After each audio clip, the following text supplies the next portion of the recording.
ठीक है, देखो इधर। ठीक है, कॉन्ट्रैक्ट में दो चीजें रहती। एक रहता प्रॉमिस टू परफॉर्म, और एक रहता एक्चुअल परफॉर्मेंस। क्या अंतर है दोनों में? सीए फाउंडेशन, इसमें वही अंतर है जो एक अग्रीमेंट टू सेल और सेल में। समझा क्या? Sale is an actual performance, an agreement to sell is an promise to perform. ये तो समझ गया? ये अपन ने कॉन्ट्रैक्ट चैप्टर में एज एन एग्जांपल यूज किया है। ये था फॉर एग्जांपल। ठीक। प्रॉमिस टू परफॉर्म मतलब अभी कौन सी स्टेज पर है कॉन्ट्रैक्ट? कौन सी स्टेज पर है? अभी सिर्फ कॉन्ट्रैक्ट बना है, अग्रीमेंट हुआ है। समझा? लेकिन अगर वो परफॉर्मेंस हो चुका है तो कॉन्ट्रैक्ट एग्जीक्यूट हो चुका है, मतलब प्रॉमिस एग्जीक्यूट हो चुका है। तो पॉसिबल है कि भैया प्रॉमिस और परफॉर्मेंस, इन दोनों के बीच जो टाइम गैप है, उस टाइम गैप के अंदर कुछ भी हो सकता। करेक्ट है? टाइम गैप के अंदर कुछ भी हो सकता, कुछ अनहोनी भी हो सकती। मतलब कॉन्ट्रैक्ट ब्रीच हो सकता, क्या हो सकता? सुपरवेनिंग इम्पॉसिबिलिटी हो सकती, और क्या हो सकता इसके अलावा?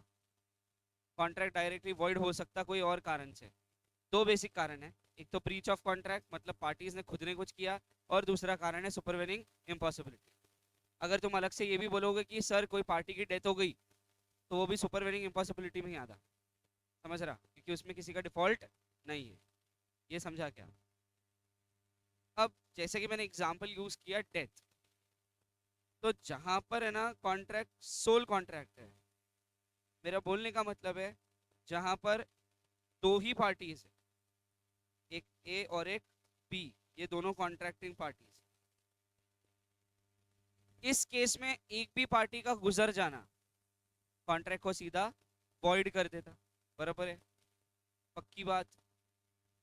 लेकिन जैसे कि मैंने बोला कि अगर कोई गुजर भी गया, तो फिर इसके अंदर एक प्रिंसिपल लगेगा। काय का प्रिंसिपल लगेगा? लीगल एयर्स वाला। कौन सा principal? Legal heirs. Legal heirs बोले तो कि मान लो अगर बी मर जाता है, तो बी का कोई लीगल रिप्रेजेंटेटिव, मान लो जेड, ये बी की जगह परफॉर्म करेगा। कुछ समझ आया क्या? बी गुजर गया, तो बी की जगह कौन परफॉर्म करेगा? जेड। ये क्लियर है अभी? पक्की बात? प्रॉब्लम है इसमें कोई? तो इसका मतलब हो गया अपन ने कौन से प्रिंसिपल लगाया? लीगल रिप्रेजेंटेटिव का। ये समझ गया? पक्का? तो सर इस एग्जाम्पल से आप क्या बोलना चाहते हो? इस एग्जाम्पल से मैं क्लैरिटी देना चाहता कि कॉन्ट्रैक्ट का परफॉर्मेंस सिर्फ वही पार्टीज नहीं कर सकती जो जिसने एक्चुअली कॉन्ट्रैक्ट किया है, उनके अलावा भी कुछ लोग हैं जो इसका परफॉर्मेंस कर सकते हैं। बात समझ आई? इससे ये सीखने मिला कि जो कॉन्ट्रैक्टिंग पार्टीज है सिर्फ वही परफॉर्मेंस करेंगी ऐसा जरूरी नहीं है। समझ आ रहा? ऐसा जरूरी नहीं है कि सिर्फ ए और बी ही परफॉर्म कर सकते। लेकिन अगर ए और बी में से कोई चला गया तो इनकी जगह दूसरे भी परफॉर्म कर सकते हैं। ये सीखने मिला। पक्की बात? तो इसका मतलब सिर्फ प्रॉमिसर हिमसेल्फ या प्रॉमिसी हिमसेल्फ ये परफॉर्म करेंगे ऐसा नहीं। इनके अलावा भी परफॉर्मेंस हो सकता है, पॉसिबल है कि कोई और भी परफॉर्मेंस दे सकता है। जैसे कि अपन ने यहाँ पर जेड को लिखा as legal representative of B. बराबर है कि नहीं? लीगल रिप्रेजेंटेटिव या लीगल एयर ऑफ बी, हो सकता वो बी का बेटा होगा। ये क्लियर है क्या? पक्का? देख लो इधर तक के कुछ प्रॉब्लम है? बोलो।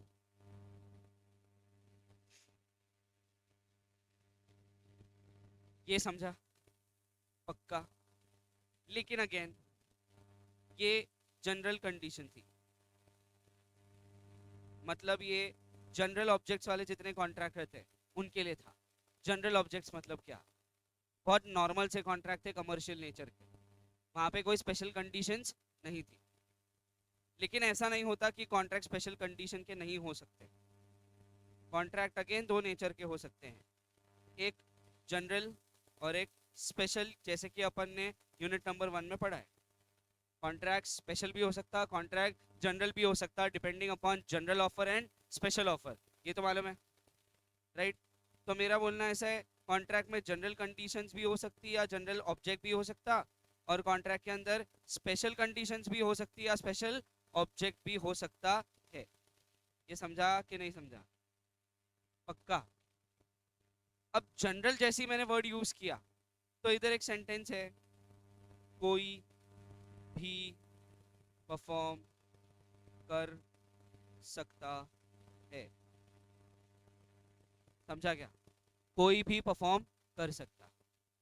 समझ आया क्या? मतलब अगर ए और बी के बीच भी कॉन्ट्रैक्ट हुआ है तो इन दोनों को छोड़कर भी कोई थर्ड पार्टी भी परफॉर्म कर सकता है। तुम्हारे सामने है लिखा हुआ, promiser himself, agent, legal representative और थर्ड पार्टीज, मिल गया क्या? तो इन दोनों को छोड़कर भी कोई परफॉर्म कर सकता है, ऐसा जनरल में पॉसिबल है, लेकिन जहाँ पे बहुत जनरल कमर्शियल नेचर का कॉन्ट्रैक्ट है। लेकिन जहाँ पर कॉन्ट्रैक्ट स्पेशल कंडीशंस का है या स्पेशल पर्पस के लिए, वहाँ पर एक चीज एडिशनल कंडीशन में आ जाती है। वो क्या है? वो है स्किल एंड कॉम्पिटेंसी। क्या था? क्या था? Skill and competency. मतलब ये ऐसा कॉन्ट्रैक्ट है जो सिर्फ और सिर्फ ए और बी ही परफॉर्म कर सकते हैं। मतलब ये ऐसा कॉन्ट्रैक्ट है जो ए और बी के अलावा कोई और परफॉर्म नहीं कर सकता, क्योंकि इसमें स्किल इन्वॉल्व है। क्या इन्वॉल्व है? स्किल इन्वॉल्व है। इसका बहुत जनरल एग्जांपल है कि अगर शाहरुख खान के साथ में कोई फिल्म का कॉन्ट्रैक्ट किया है तो शाहरुख खान का बेटा आकर परफॉर्म नहीं कर सकता, खुद शाहरुख खान को ही आना पड़ेगा। दूसरा एग्जांपल, अगर आप चाहते हो कि आपका पेंटिंग एम एफ हुसैन ही बनाए तो आपका पेंटिंग एम एफ हुसैन ही बनाएगा, दूसरा कोई बनाएगा नहीं। रीजन, आप पैसा पे कर रहे हो फॉर एम एफ हुसैन। ये समझा क्या? आप अगर अपने किसी भी इवेंट में अरिजीत सिंह को बुलाना चाहते हो तो वहां पर अंकुश सावना को बुलाएंगे तो नहीं चलेगा। तुम्हें समझ आया? चलेगा क्या? मेरे को चलेगा, मेरे को कोई प्रॉब्लम नहीं है, तुम उसको जितने पैसे देने वाले हो उतने मेरे को दे देना, लेकिन तुम देंगे क्या? नहीं देंगे। Reason, exactly, skill and competency का फर्क है। समझ रहा क्या? तुम उसके फेम का, उसके रेपुटेशन का, प्लस उसके सिंगिंग का और उसके टैलेंट का पैसा पे कर रहे हो। अगर तुमने उसको बुलाया है तो उसी को आना पड़ेगा। अगर उसको कुछ हो जाता है तो कॉन्ट्रैक्ट सीधा हो जाएगा वॉइड।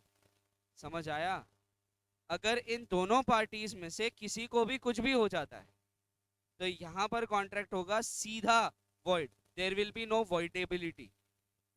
क्या हो जाएगा? सीधा void.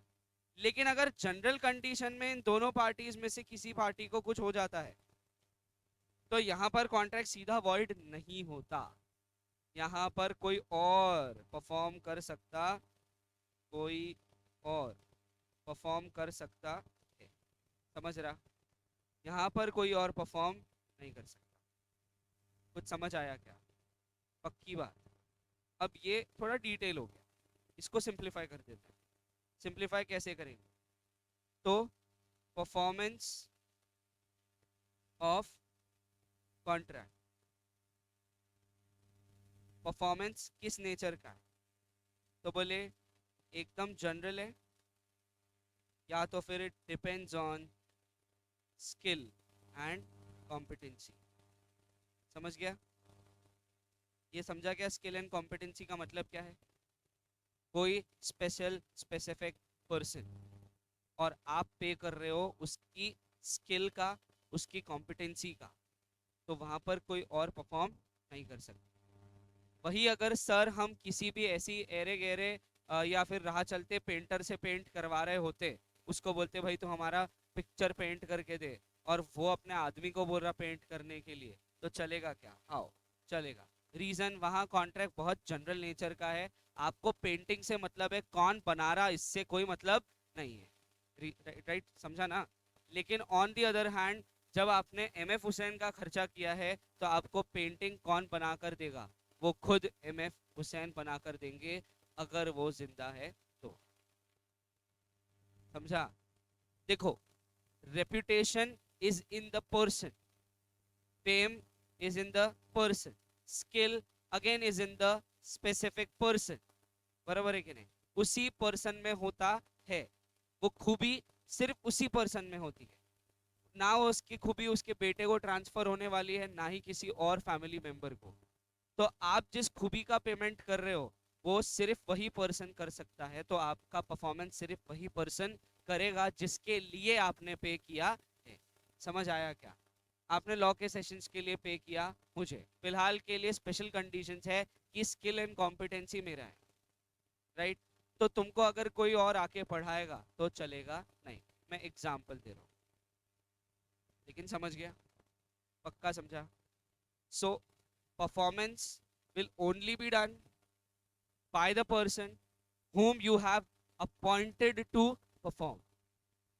Performance can only be done only by the person to whom you have appointed to perform, in case of contract that depends on skill and competency. समझ रहा क्या? एंड दूसरा, performance can be done also by other persons. Performance can be done also by other person, other than whom? Other than promisor himself, मतलब other than contracting parties themselves, कोई और भी perform कर सकता है in case of general contracts. कुछ समझ आया? पक्की बात? कोई प्रॉब्लम है इसमें? इसके एग्जाम्पल लिख देता हूँ। एग्जाम्पल है, किसी स्टोर पर आपने ऑर्डर प्लेस किया किसी पर्टिकुलर चीज का, जैसे मान लो आप ग्रोसरी स्टोर पे गए थे, तो जब आपने ऑर्डर प्लेस किया तब मालिक जिंदा था, लेकिन जब ऑर्डर डिलीवरी की बात आई तो मालिक गुजर चुका है, उसका बेटे ने शॉप हैंड ओवर मतलब टेक ओवर कर लिया है। समझ रहा? तो उसमें भी बेटे को परफॉर्म करना पड़ेगा। समझा? क्योंकि यहाँ पर हायरार्की हो सकती है। मगर इन case of dependency on skill and competency, यहाँ पर अगर आपने किसी को कोई कॉन्सर्ट के लिए बुलाया है, जैसे अभी अगर मालूम होगा तो कलाशरे का इवेंट हुआ, पता है तुमको? तो यहाँ पर वो एक फेमस सिंगर आया है इंडियन आइडल का, राइट? हाँ। थोड़े दिन पहले एक मैरिज भी हुई अकोला में, जलसा में, नाम नहीं लेते किसकी हुई, लेकिन वहाँ पर हिमेश रेशमिया आए थे। समझ रहा? तो ये दोनों भी पर्सन को जब बुलाया गया तो पैसा इन दोनों के लिए पे किया गया है।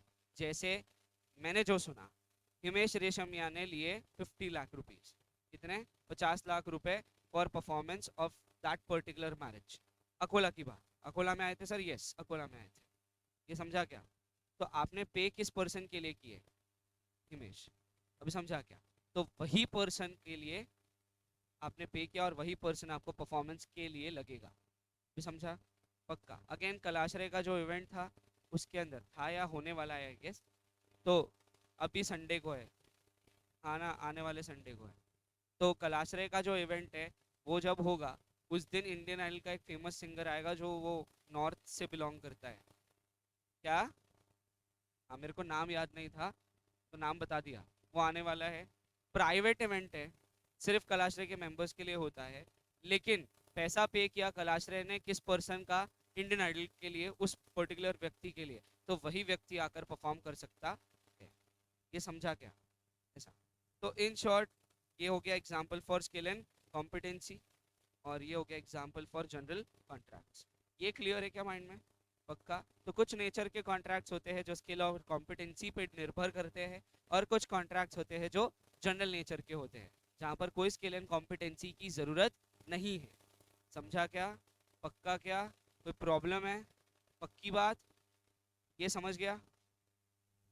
तो मैंने इतना ही बताया कि जहां पर स्पेशल कंडीशन है वहां पर सिर्फ और सिर्फ कॉन्ट्रैक्टिंग पार्टीज ही परफॉर्म कर सकते हैं, उनके अलावा कोई दूसरा परफॉर्मेंस नहीं दे सकता। लेकिन जहां पर जनरल कॉन्ट्रैक्ट है वहां पर इवन कॉम्पिटेंट पार्टीज या फिर उन कॉन्ट्रैक्टिंग पार्टीज को छोड़कर भी दूसरे लोग परफॉर्म कर सकते हैं। तो जो पॉइंट्स आपने लिखे हैं, पांच पांच पॉइंट्स, पहला है प्रॉमिसर हिमसेल्फ, दूसरा है एजेंट, तीसरा है लीगल रिप्रेजेंटेटिव, चौथा थर्ड पर्सन, फिफ्थ जॉइंट प्रॉमिसर्स। समझा? तो ये जो पांच लोग हैं, ये पांच लोग कहां पर आएंगे? जनरल में आएंगे, स्पेशल में आएंगे? जनरल में आएंगे। अभी समझ गए? पक्का? ठीक। ऐसी एक बेसिक सा question, who is a promisor and who is a promisee? Promisor कौन होता है और प्रॉमिसी कौन होता है?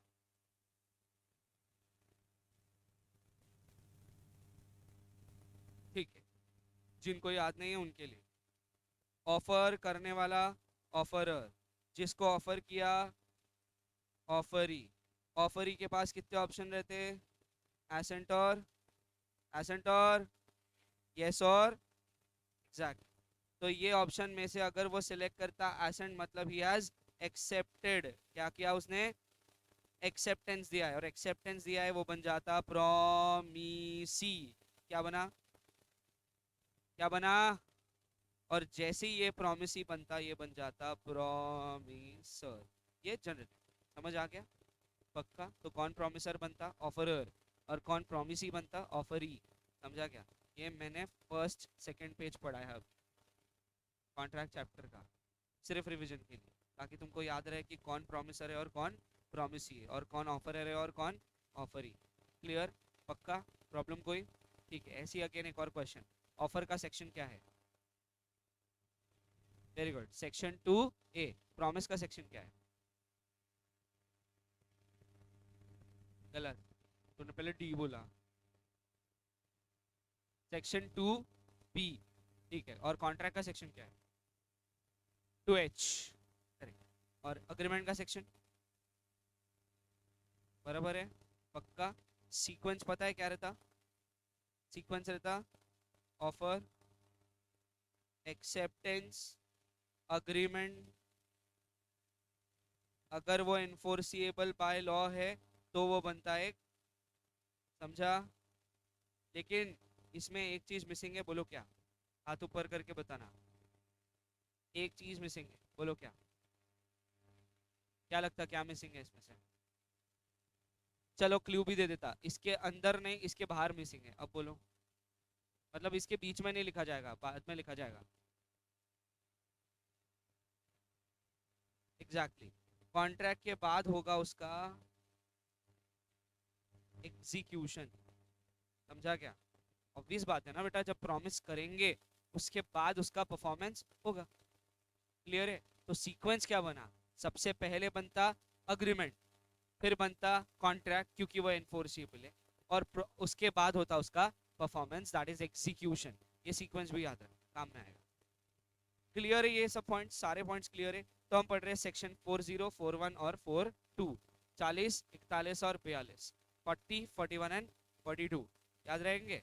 परफॉर्मेंस बाय हुम, बताओ कौन कौन परफॉर्म कर सकता? पहला प्रॉमिसर हिमसेल्फ, दूसरा उसका कोई एजेंट, चौथा और आखिरी। ठीक है। एक और चीज, सीएस वालों से एक सवाल है। सवाल ये है कि जब अपन बोलते कि स्पेशल नेचर का कॉन्ट्रैक्ट है, स्पेशल नेचर का, तो वहां पर तुमने पढ़ा हुआ एक फ्रेज या ईडियम लगता है, बताओ कौन सा लगेगा? हाथ ऊपर।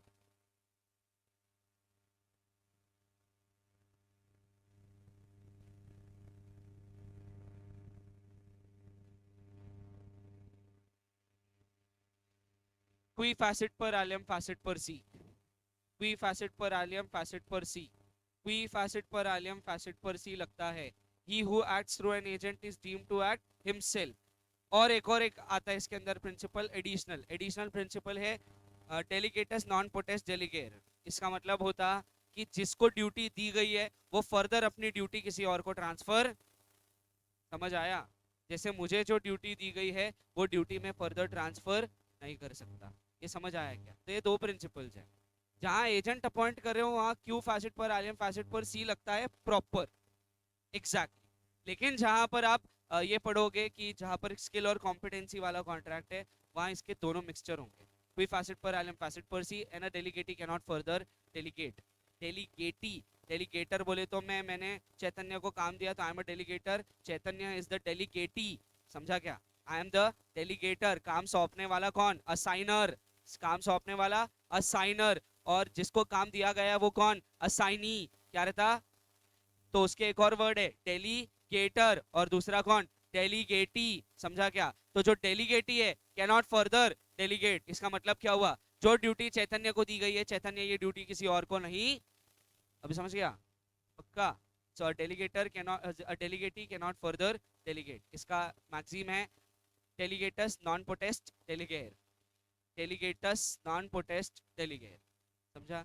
सो a delegatee can not further delegate. ये क्लियर है क्या? मगर ये प्रिंसिपल सिर्फ और सिर्फ स्पेशल कंडीशन के लिए। कहाँ के लिए? स्पेशल नेचर के कॉन्ट्रैक्ट्स के अंदर जब चैतन्य को कोई काम दिया गया है तो वो काम किसी और को ट्रांसफर नहीं कर सकता।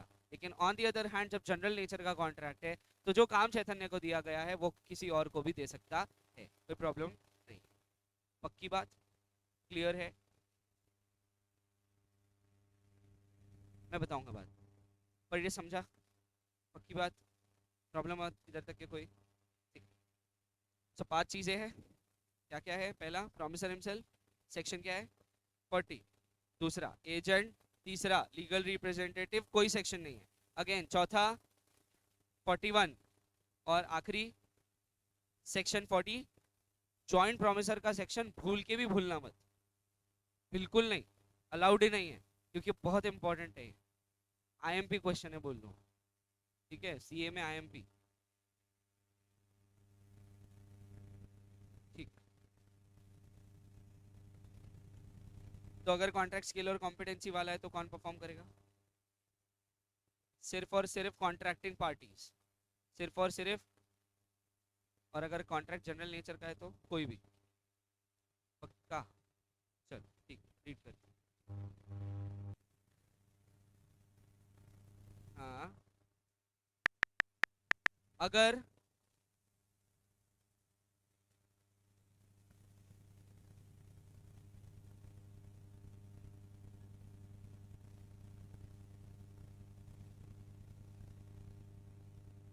बट, अनलेस, इफ, सो, ये सारे वर्ड्स क्या रहते हैं? कंडीशनल वर्ड्स है ये। मतलब इन वर्ड्स के आगे आने वाला जो भी सेंटेंस रहता है वो कंडीशनल सेंटेंस होता है। ये तो समझ गया?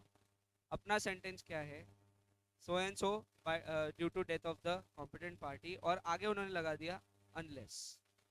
इसका मतलब अनलेस के आगे जो भी लिखा हुआ है वो क्या है? कंडीशन है। ये समझा क्या? पक्का? कंडीशन स्पेसिफाइड है क्या? नहीं, कंडीशन स्पेसिफाइड नहीं है। इसका मतलब कंडीशन एक से ज्यादा है, क्योंकि स्पेसिफाइड होती तो उतनी ही कंडीशन होती जितनी स्पेसिफाइड होती, मतलब लिखी हुई होती। लेकिन सर इधर ऐसा कुछ भी लिखा हुआ नहीं है, सिर्फ इतना लिखा unless a contrary intention appears, ऐसा लिखा हुआ है। तो जब ये लिखा हुआ होता है unless a contrary intention appears, इसका मतलब कंडीशन एक नहीं है, एक से ज्यादा है। कुछ बात समझ आई? अब पूरा सेंटेंस लिख रहा मैं। क्या था सेंटेंस, याद है क्या? कि जब ए और बी के बीच कॉन्ट्रैक्ट है, बराबर है, और अगर ए की मृत्यु हो जाती है तो कॉन्ट्रैक्ट चैप्टर के सेंटेंस अनुसार, एक प्रोविजन अनुसार, ए के किसी लीगल रिप्रेजेंटेटिव को परफॉर्म करना पड़ेगा। पड़ेगा, पड़ेगा मतलब क्या? कंपल्सरीली करना पड़ेगा। लेकिन सर ये तो गलत बात है। क्यों गलत? क्यों गलत बात है, बताओ। कॉन्ट्रैक्ट हमेशा एट विल होना चाहिए। जबरदस्ती, जबरदस्ती कोई कॉन्ट्रैक्ट नहीं होता है। तो फिर सर इधर जबरदस्ती कैसे है? कॉन्ट्रैक्टिंग पार्टीज कौन थी? ए और, तो उनके लिए जबरदस्ती, क्योंकि उन्होंने बैठ के कॉन्ट्रैक्ट किया था और वो बाउंड है ऑब्लिगेशन से। ए ने एक प्रॉमिस किया, बी ने एक प्रॉमिस किया, समझ रहा? तो वो ऑब्लिज्ड है, ए भी ऑब्लिज्ड है और बी भी ऑब्लिज्ड है अपने प्रॉमिस से। लेकिन सर जब लीगल रिप्रेजेंटेटिव को आना पड़ रहा ड्यू टू डेथ ऑफ ए, फिर तब क्या सर? बोलो।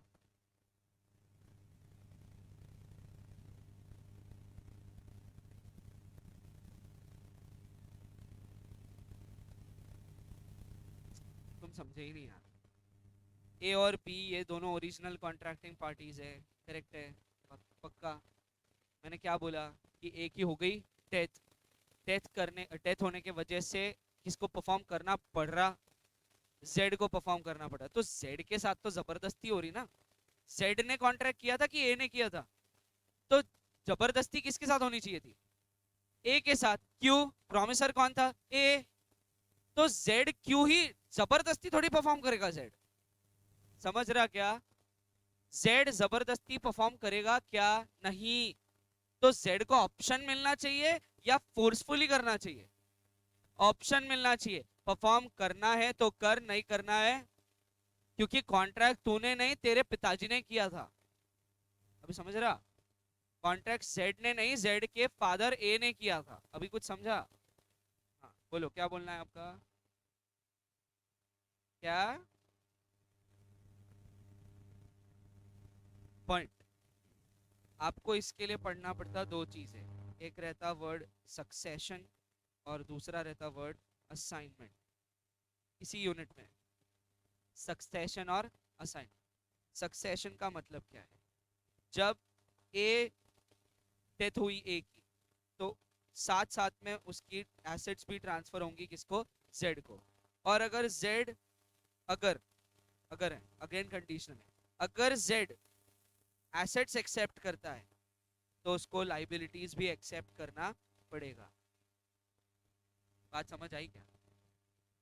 तो ये जो कॉन्ट्रैक्ट है, यहाँ पर कॉन्ट्रैक्टिंग पार्टीज थी ए और बी। ए की हो गई डेथ, डेथ होने के कारण जेड को अपॉइंट किया जा रहा है ए के परफॉर्मेंस के लिए। क्यों हुआ होगा ऐसा? क्योंकि जेड ने ए की एसेट्स भी एक्सेप्ट की होंगी, जिस वजह से ए को, जेड को ए की लाइबिलिटीज भी एक्सेप्ट करना पड़ेगा। कुछ समझा कि नहीं समझा? पक्का बोलो, पक्का समझा क्या? अब एक बार फिर से वो सेंटेंस पे आते हैं और मैंने टेक्निकली जो तुमको समझाया है वो क्या है देखो। सेंटेंस बहुत ध्यान से पढ़ो, ये एक ही बार में समझ जाना चाहिए, क्योंकि फर्दर मोर जब भी आप ऐसा कोई कंडीशनल सेंटेंस पढ़ो तो आपको समझना चाहिए कि इसके अंदर कंडीशंस कितनी है, कैसी है कि नहीं है, ये सब बातें समझ आनी चाहिए। फिलहाल के हिसाब से सेंटेंस के अंदर वर्ड एक है अनलेस। अनलेस है इसका मतलब ये सेंटेंस, हाँ, it is not a declarative और imperative statement, it is a conditional statement. ये समझा क्या? ये कंडीशनल है, कंटिंजेंट है, समझा? इंपरेटिव या डिक्लेरेटिव नहीं है। इंपरेटिव और डिक्लेरेटिव समझता क्या रहता? इंपरेटिव और डिक्लेरेटिव का मतलब होता डिक्लेयर्ड स्टेटमेंट है, आप इसमें कोई चेंजेस नहीं कर सकते। कब होता है ये? अगर अनलेस नहीं होता तो। लेकिन वर्ड अनलेस है उसके अंदर, सेंटेंस के अंदर। रीड कर लो। Promises bind the representative of the promisor in case of death of such promisor before performance unless a contrary intention appears from the contract. Unless a contrary intention appears, unless a contrary intention appears में ये तो समझ गया कि condition है, लेकिन condition क्या है बता सकते तुम? नहीं बता सकते। रीजन स्टेटमेंट में सिर्फ कंडीशन लिखा हुआ है, कंडीशन क्या है ये स्पेसिफाइड दिख रहा क्या कहीं पे कौन सी कंडीशन है? लेकिन मैं बताऊंगा कौन सी कंडीशन है। एक है सुपरवेनिंग इम्पॉसिबिलिटी, और दूसरी कंडीशन क्या होगी? दूसरी कंडीशन जो अभी बताया था कि अगर एसेट्स एक्सेप्ट कर रहा है तो लाइबिलिटीज भी एक्सेप्ट करनी पड़ेगी, समझा? अगर राइट्स एक्सेप्ट कर रहा है तो ड्यूटीज भी एक्सेप्ट करना पड़ेगा। अगर उसने उस पर्टिकुलर कॉन्ट्रैक्ट से बेनिफिट्स एक्सेप्ट किए हैं तो उसको ऑब्लिगेशंस भी एक्सेप्ट करने पड़ेंगे। समझ आया? ये कंडीशन है, इसके अलावा भी है, ये दो बताई। तो जब दो कंडीशंस बता दी तो सर इसमें कंडीशन एक तो नहीं चाहिए, एक से ज्यादा है। और यही वो कारण है जो इस सेंटेंस के अंदर कंडीशन का जिक्र नहीं किया है। मतलब कंडीशन क्या है ये नहीं बताया गया, लेकिन कंडीशन है ये जरूर बताया गया। समझा? पक्का? बोल क्या बोल रहा? ठीक, आगे बढ़ूं? बोलो। हाँ,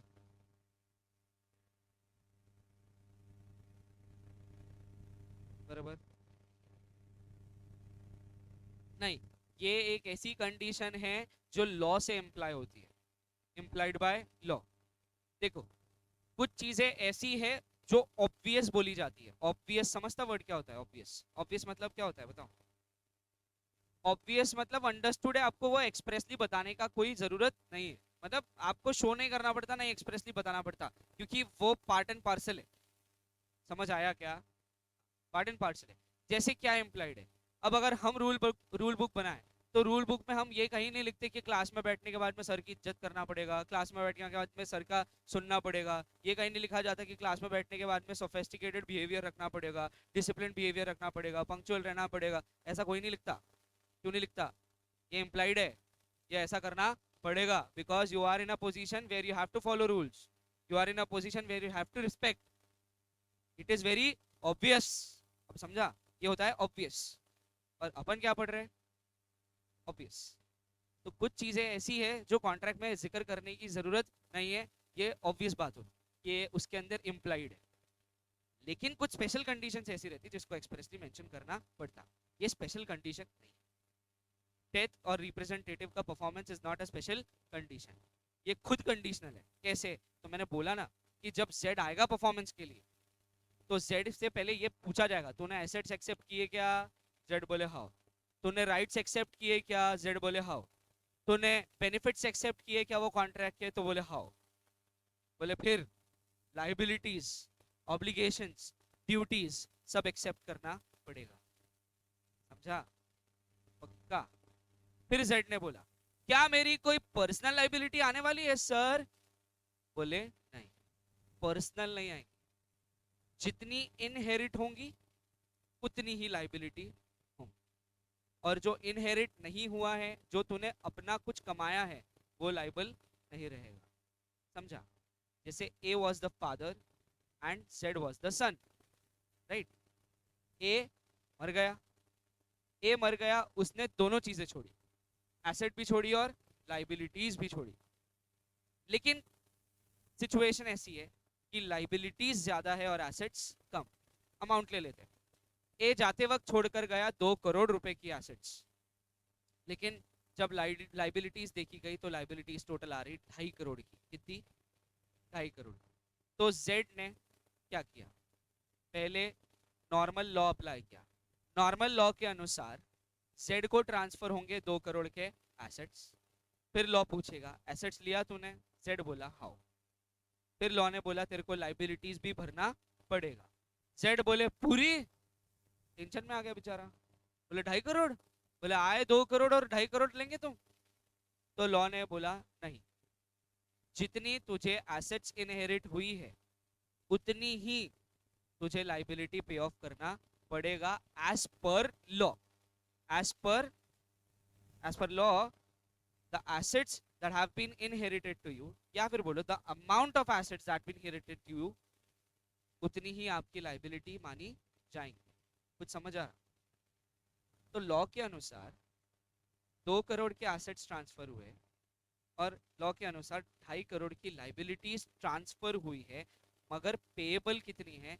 जितनी एसेट ट्रांसफर हुई है मैक्सिमम उतनी ही लाइबिलिटी पे करना पड़ेगा। ये हो गया लॉ के अनुसार। लेकिन फिर जेड को आया अपने बेटे होने का फर्ज। बोले पप्पा को पप्पा की डेथ टेट में थोड़ी होंगी, पप्पा की डेथ टेट में नहीं होंगी। तो जेड बोले कि मैं अब अपने बेटे होने का फर्ज निभाऊंगा और पप्पा को कर्ज मुक्ति दिलाऊंगा। कुछ समझा? डेट फ्री मुक्ति। डेट फ्री कैसे होंगे पप्पा? 2 करोड़ तो पप्पा के जेब से जाएंगे, जो पप्पा की एसेट्स इनहेरिट हुई वो, प्लस 50 लाख जेड अपने जेब से भर रहा, अपनी इच्छा से। अपनी इच्छा से, कोई फोर्समेंट नहीं है, कोई जबरदस्ती। ये समझा? पक्का समझा? इसको बोलते हैं सक्सेशन। क्या बोलते हैं? डन? पक्का? असाइनमेंट नहीं पढ़ा है? असाइनमेंट का कुछ ही हिस्सा मैंने बताया ऐसे ही नॉर्मल, बाकी कुछ नहीं पढ़ा है। सक्सेशन समझा?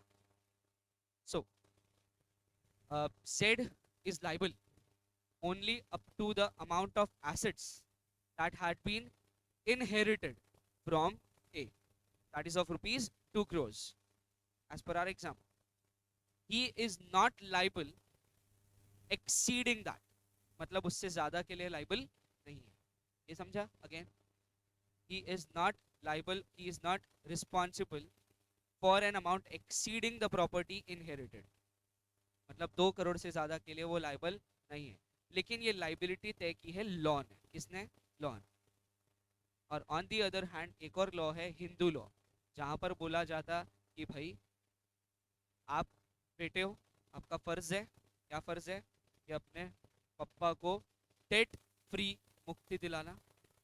ठीक है, तो डेट फ्री करने के लिए आपको बाकी के 50 लाख अपने जेब से भरने चाहिए। कोई जबरदस्ती भरना है भर, नहीं भरना है मत भर। 2 करोड़ पे कर दे वो तो क्योंकि पे करना बनता, क्योंकि वो उन्हीं की एसेट थी जिसकी लाइबिलिटीज थी। समझ रहा? पक्का? कुछ गया के दिमाग में? ठीक, मैं रिवाइज करा देता सारा।